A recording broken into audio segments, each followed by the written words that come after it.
like that, or you know what? Here's what I talked about in my book. Mm-hmm. Women are not like men. True. Men are very blunt. Right. We don't play games. Right. You know, sometimes we don't even know that they're supposed to be playing games. Right? Women play all the games. Women are into games because women can't just come out and be honest about things. Yeah. Like if I liked a woman, right? Right. Theoretically, I would just go up to her and go, "Hey, you know, I like you. I'm interested in you." Oh, no. I would just be forward about it, right? I want to have babies with you. No, I wouldn't go that far. I go, I'm interested in you. How would you like to, go out? Yeah. Okay, and I would think that would be a great idea. Yeah. And I've done things like that, and I just get burned every time. Yeah. And women, that's not what they want. Yeah. Women play this other game. Women never come up to you and go, "Hey, I really like you. Let's go out. Let's do coffee," because they figure you're going to run. Right?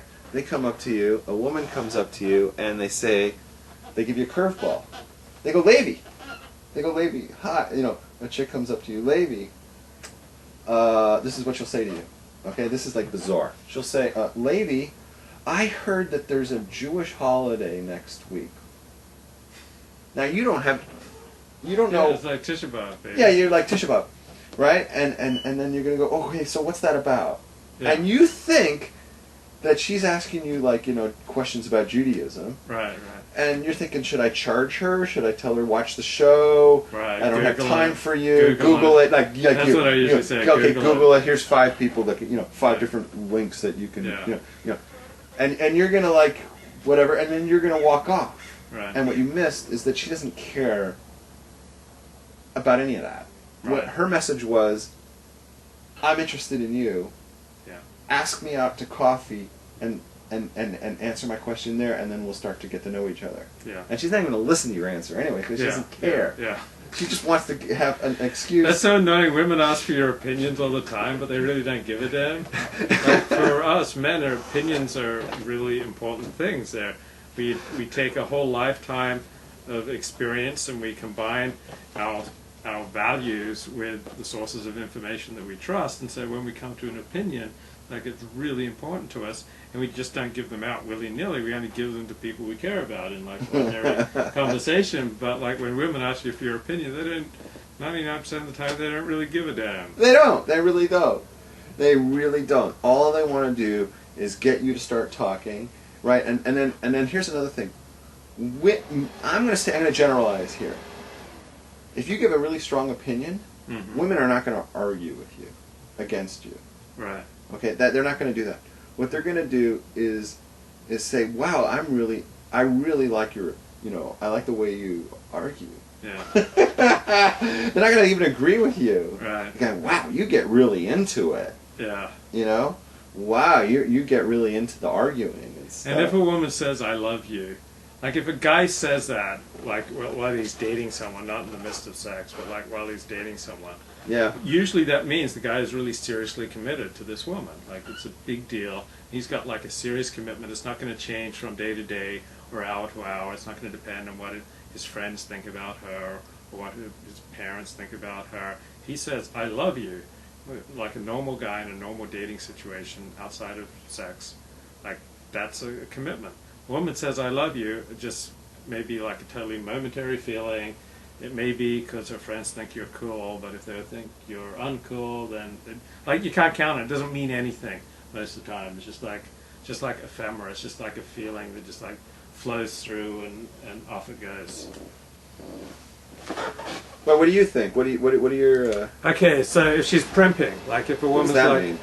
She's doing your hair, putting on lipstick while she's talking to you and making yourself look hot, then that's usually if she's running her fingers through her hair. Oh, I've noticed that women, okay, they see a guy, right, they're walking down the street, right, and they'll see me and they always automatically go for their hair. Yeah. And they start doing the thing with their hair. Yeah. And I see that all the time. Yeah. Yeah. Okay. I that doesn't mean she's actually going to come talk to you or anything. That just means she notices that you're looking at her, so she wants to do her best. I've seen that a lot. So when a person is emotionally or sexually aroused, the pupil dilates and becomes up to 10 times larger than normal. I've heard that so many times but I've never seen it. So look for pupils that grow. I've never seen that. Have you ever seen that? Yeah. You have seen it? Yeah. If she actually did that, then Yeah. she just gave away the keys to the kingdom. Then you know she's into you. Well, also if her smile is genuine, and you can see if the smile is genuine by the eyes. So if the eyes light up, if a woman's eyes light up when she's talking to you, she's into you. But you can tell the difference between a genuine smile and a fake smile. So the real smile, reaches the eyes. It's in the eyes. The eyes come alive and they shine. So if a woman's eyes are shining when she's looking at you, she's into you. Well, according to this, no woman's ever been into me because I don't think I've ever seen that. Stay with me and I'll take you places you've never been before. All right. So if she's sitting with her legs crossed and like her top leg is slightly swinging or her foot is kind of pointed towards you or she's like kind of rubbing your crotch with her foot, that means she's attractive. Oh, is that what it meant? Yeah. Oh, I had no idea. If I thought she was trying to indicate that my fly was open or something. I kept checking. If her body language matches yours, Okay. if she repeats your phrases or uses words similar to yours, she's flirting. So if she talks funny, like if her voice rises to a higher pitch, starts using more I, less we, she's flirting. Why I and not we? That's just what it says in this article. Who the hell is who wrote this article? What do they know? If she's asking you questions. And if you ask her like a deep question after like 10 minutes of conversation and she engages with it, that means she's into you. So like if you're talking to a woman for a few minutes, you don't know whether she's into it or not, ask her a substantial question.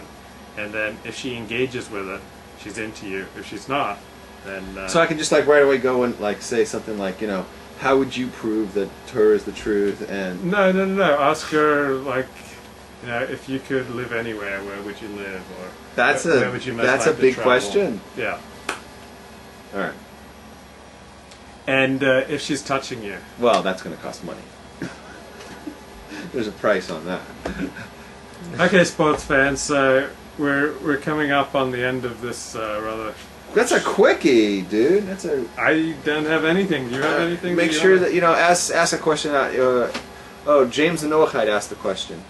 He said, Amalek. Moloch is not one of the 7 nations, but nevertheless we have a special mitzvah to wipe out Amalek. Did we talk about this all last week? We were talking about genocide recently. We wiped out the Midjan. You remember that? Mm-hmm. We were talking about them because God commanded. Actually, there's quite a few nations that God commanded, but the 7 Canaanites, the 7 nations of Canaan, are one mitzvah, and God says wipe them out. And the 7 nations are the Amoraim, the Gigites, the Hittites, the Jebusites. That's 4. The I don't even remember them. Okay. There's 7 of them, and they lived in the land of Canaan. Right, we have to cross over the water. Now, the reason why we were able to knock out Sihon, who was an Amorite, is Amorites were the first. It's when you cross it over the river. They're right there, and their king came out and took possession of a nation on the other side of the river. So the Jews came to his nation at the time, which was Heshbon or something, and they found him there, and they were able to kill him there before they even crossed the river to wipe out the rest of his people. How can you tell one of these 7 nations, are they still around today, and what gives it away if you run into them? They're very pointy noses. So you meet someone with a pointy nose. I don't believe that we know who any of these people are today. So we're not at liberty to kill anybody. Right. I don't believe we know who any of these people are. Did we actually wipe out all 7? David. No. Up until the times of David, we didn't carry out the genocide because these people were around for hundreds of years later. Yeah. Because you asked the question, why does it say you can't intermarry them? Right. And you didn't ask it. But that's the answer, because it's going to take a long time before we did it. And David didn't do it. He didn't finish up the job. No. Because I know he took on a lot of people, and he spread us into Israel. No. It was never carried out. It was never finished. Never finished. So the answer is we don't know who they are.